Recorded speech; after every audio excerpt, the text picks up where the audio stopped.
Hey everyone, welcome back to our channel. If you're new here, please subscribe. I'd really love that. If you're returning, how you doing? What we're going to be talking about in this video is taking back what is rightfully ours, okay? Whether it's our freedoms, our rights, our liberties, whatever, okay? Just our normal, okay? Our lives, right? Did everyone catch what Tulsi Gabbard said at the border? You know, the past administration caught over 100 known extremists that entered our country the wrong way. Only 8 were either sent back or remained in custody. The rest of them were released back into our country. This is literally treason. And 21 million people have come across our borders the wrong way under the past administration. This is just in 4 years. Okay, that's an insane amount of people. Over 4,000 people who came across our borders using an affiliated network connected to ISIS. Put it to you that way. National Counterterrorism Center identified those individuals. There were hundreds of them who were either known or associated with known extremists. A little over 100 of those people were arrested in 2024.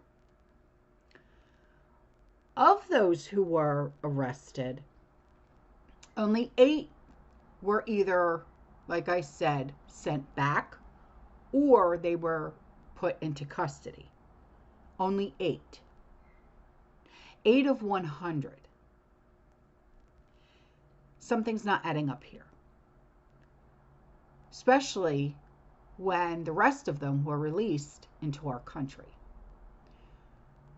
And so Tulsi also said that they're targeting the cartels, and more extremists have since entered our country. I will say this: Democrats can never win another election ever again. Thank you, Mr. Vice President, for your leadership in bringing the country's attention to what has been happening here at the border and the significant change that has already occurred under the short time that President Trump has been in office. Really, what you're seeing here today and what you'll continue to see is a unified effort across President Trump's national security team, the Department of Homeland Security, towards our mission, which is to ensure a safe, free, and prosperous society for Americans. As Director of National Intelligence, there are a number of areas where we are focused. The President talked about in his speech, over 21 million people have come across our borders illegally under Joe Biden's administration. There are many of them that we don't know who they are. They have not been vetted. We don't know where they are. I'll give you one quick example of one of the problems that we are getting after. From Central Asia, there were over 4,000 people who came across our borders using an ISIS-affiliated network. Our National Counterterrorism Center went through and identified those individuals. There were hundreds of them who were either known terrorists or associated with known terrorists. That information was provided to the Biden administration. You may remember in some of the news, a little over 100 of those people were arrested in 2024. Of those who were arrested, only 8 were either deported or remained in custody. Only 8. The rest of them were released back into our country. Where are they? What are they doing? What may they be plotting? This is just the beginning. There are many, many areas that we need to stay very focused on, working with Department of Homeland Security, working with the FBI to ensure that we're keeping the American people safe. Our Counterterrorism Center is working on making sure that we have that single source for vetting so that we can figure out who is actually in our country and identify those who pose a threat and get them removed. The president's designation of the cartels as foreign terrorist organizations falls directly into this, especially as we're seeing some of the tactics that these cartels are using reflect some of the tactics that we've seen used by Islamist terrorists in countries that many of us have served in overseas. Our mission is very clear. Our objective is to keep the American people safe. I'm grateful to be a part of this team that President Trump has assembled to accomplish that mission. Thank you. Okay, so this next thing. This is directly from California Riverside County Sheriff Chad Bianco. He is going to be running for governor against Newsom, okay? And he has something to say about a new bill, and it's AB 1333. And he said that if it is passed, you will not be able to legally protect yourself. Well, this bill is introduced, okay, and it's under homicide. Existing law, and I'm going by what is in the law itself, and I'm going to read it to you verbatim as what it says under the law, under the context. Existing law defines homicide as the unlawful killing of a human being or a fetus, with or without malice forethought, as specified. Existing law establishes certain circumstances in which homicide is justifiable, as specified. This bill would eliminate certain circumstances under which homicide is justifiable, including, among others, in defense of a habitation or property. The bill would additionally clarify circumstances in which, God, I hate talking about this crap, but it's so important, in which it is justified, in which homicide is not just justifiable, including, among others, when a person uses more force than necessary to defend against danger. So if it's like overkill type thing, right?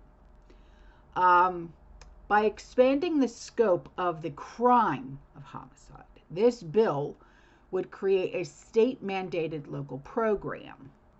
The California Constitution requires the state to reimburse local agencies and school districts for certain costs mandated by the state. Statutory provisions establish procedures for making that reimbursement. This bill would provide that no reimbursements is required by this act for a specific reason. So here is the Sheriff Chad Bianco speaking on this. Hello, California. Riverside County Sheriff Chad Bianco. For more than a decade, the leadership in Sacramento has literally tied the hands of law enforcement and made it almost impossible for us to protect you. Now, they are coming after you and your ability to protect yourself.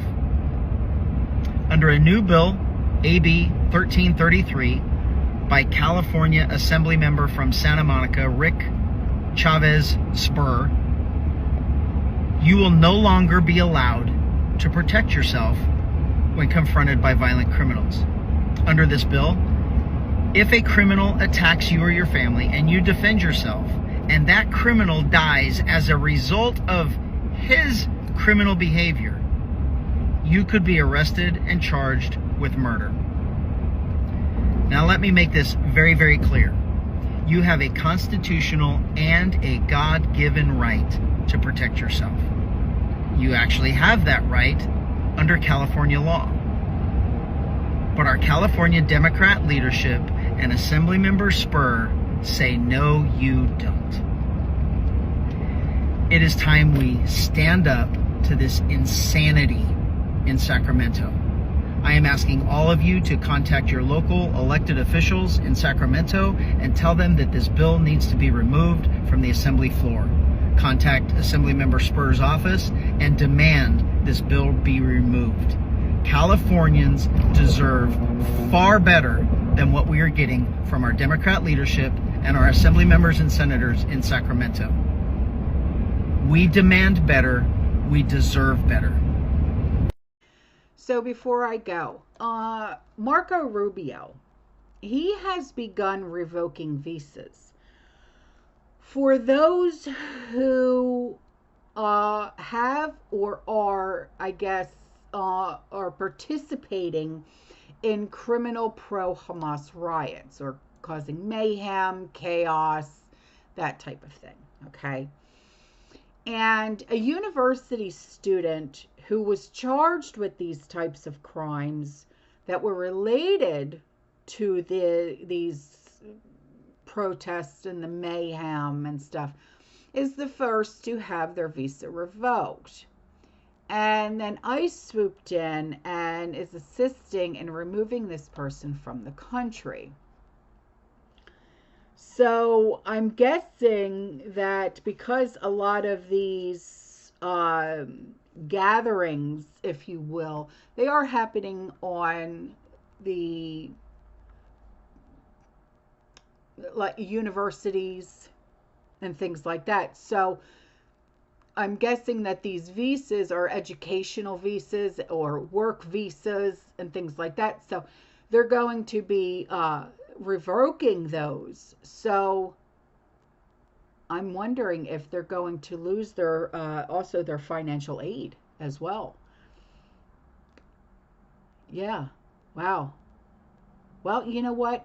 Good for Marco Rubio. No kidding. I really like him. He signed my son's American flag. He did. It flew over the state capitol, the flag, when Andrew was going through the crucible. Yeah. He's a good guy, Marco Rubio. But anyway, so, you know, I just, because not for nothing, you know, Hamas is, they're extremists. They're dangerous. They're not the good guys here, okay? And I really feel that these people who are all for them and pro Hamas, you know, do they realize, or maybe they don't realize, or maybe they just have, wool pulled over their eyes. Do you realize that you're batting for the wrong team here? Yeah, I don't know. Maybe they don't. I don't know. I don't know.